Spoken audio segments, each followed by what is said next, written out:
My Lord and my God, I firmly believe that you are here, that you see me, that you hear me. I adore you with profound reverence. I ask your pardon for my sins and grace to make this time of prayer fruitful. My Immaculate Mother, Saint Joseph, my Father and Lord, my guardian angel, intercede for me. Today, Saturday in the octave of Easter, another day, another solemnity. How great is Easter week! Today, in this solemn Mass, we are offered a selection from Mark. When Jesus had risen, early on the first day of the week, he appeared first to Mary Magdalene, out of whom he had driven 7 demons. She went and told his companions, who were mourning and weeping. When they heard that he was alive and had been seen by her, they did not believe. After this, he appeared in another form to 2 of them walking along their way to the country. They returned and told the others, but they did not believe them either. But later, as the 11 were at table, he appeared to them and rebuked them for their unbelief and hardness of heart, because they had not believed those who saw him after he had been raised. He said to them, "Go into the whole world and proclaim the gospel to every creature." What a summary we have here of Mark's Gospel, 7 verses which take us from Easter morning resurrection till the eve of the Ascension. The culmination at the end of this Gospel is the Great Commission. Jesus sends out his apostles to proclaim the gospel to every creature. These great witnesses, the first apostles, the holy women, and the early disciples, what a gift they've been given. They were so close to you, Lord. That was then. But what about now? I know we have seen a lot in our day. Lord, you have given us to stand on the shoulders, to peer back through the ages and see the faithful passage of the gospel from person to person through so long. But again, what about now? How can I be this close? Lord, grant me more faith that I may know to give away your gospel. There was a good priest. He was in hearing confessions, and a married couple had gone on, first the father, then the mother, to confession, and their little 5-year-old boy really wanted to go in himself. He was not prepared for confession, but ran into the confessional to speak with the priest. In there for just a little while, he came out, skipping along, beaming in his face, and his parents asked him, "Well, what can you say? What can you do? What can you say?" He put his hands on his hip and proudly said, "I believe. Help me unbelieve." Well, he almost got it right, and it's humorous, and in his innocence, he was saying what we need to be saying. Jesus, I do believe. Help my unbelief. Help cure me of unbelief. Help me to be one that can treasure what I've received. I've received so much. Will I pass it on, or will I pass out? There are always a number of beloved things that happen in one's life.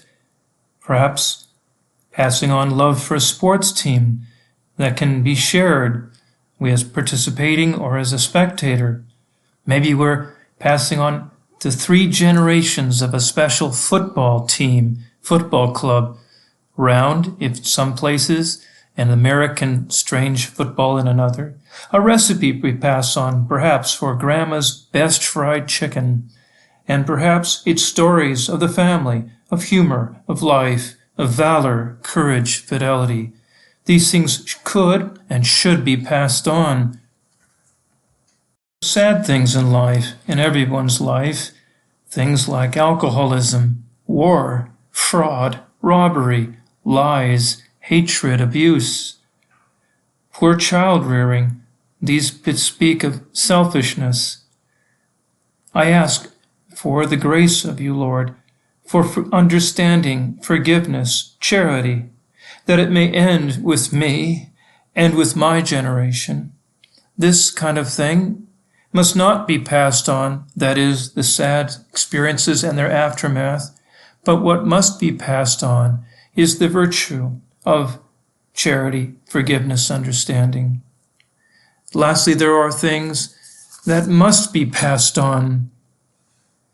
Beloved, wonderful things. There is the cry for God and the answering that we can give in our faith, the truth of Jesus Christ by our life, our deeds, our words, the faith, hope, and love we live in serving others and catechizing them. This must be passed on. This must not end with my generation. It must speak of my selflessness, of my love. We must see ourselves as these apostles. Jesus, help me to see myself this way. I go to your holy word. I do onto the 20th chapter of St. John, little more detail. Now, a week after his disciples were again inside, this would be tomorrow, Mercy Sunday, the end of the octave, and Thomas was with them, Jesus came, although the doors were locked, and stood in their midst and said, "Peace be with you." Then he said to Thomas, "Put your finger here, and see my hands, and bring your hand, and put it into my side, and do not be unbelieving, but believe." Thomas answered and said to him, "My Lord and my God." A few verses later, John says, "These were written that you may come to believe that Jesus is the Messiah, the Son of God, and that through this belief you may have life in his name." Historically, some versions of the gospel, as they come to us, said, "Come to believe."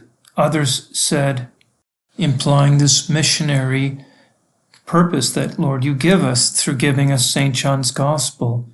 And a small number of quite early versions of John's Gospel read, "Continue to believe," suggesting for us that the audience consisted of Christians whose faith is to be deepened by the book.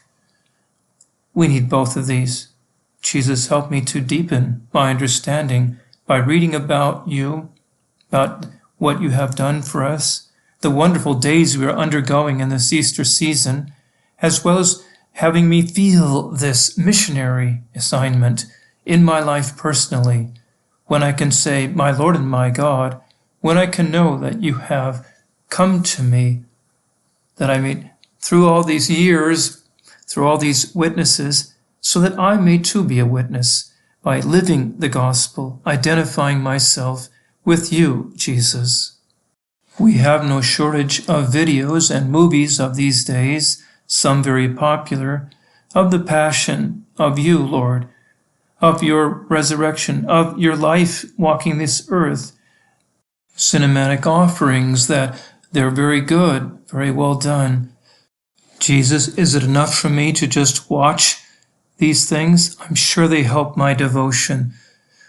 But let me think about one person who wrote, "I believe the gospel is more than a world to inhabit, than just a message to receive.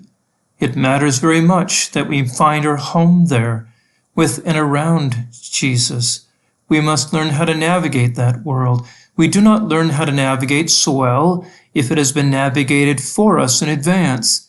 Even more, that world of the gospel is to shape that space of our minds and hearts, rather than being filtered through a machine that shows it to us.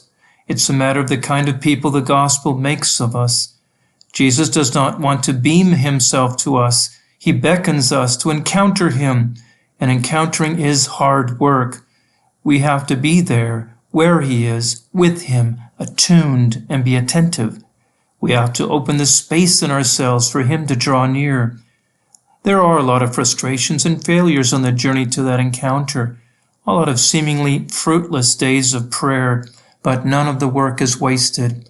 By that work, we become the kind of people who can encounter him more fully through and with the power of our minds, our hearts, our imaginations. I think this author is really helping us a lot to remember what St. Josemaria said, to really put yourself into the gospel scenes, to make yourself as one more there. Jesus, may I walk through these days of the resurrection times. May I be at the Lake of Galilee in my imagination. May I ponder the silence and the quietness as the apostles come to you, recognizing you. May I find you teaching me in those days to have great love, to see with the Holy Spirit, so much more. Again, if I will make that work happen with your grace, if I'll enter into the New Testament, if I'll then have this living word inside of me, and then I will pass that on with my life. I will have it to be able to be shared on my lips because it will be part of the whole me. Jesus, help me to meet you, encounter you that way, and then others will encounter you in me. I thank you, my God, for the good resolutions, affections, inspirations that you have communicated to me in this meditation. I ask your help for putting them into effect. My Immaculate Mother, Saint Joseph, my Father and Lord, my guardian angel, intercede for me.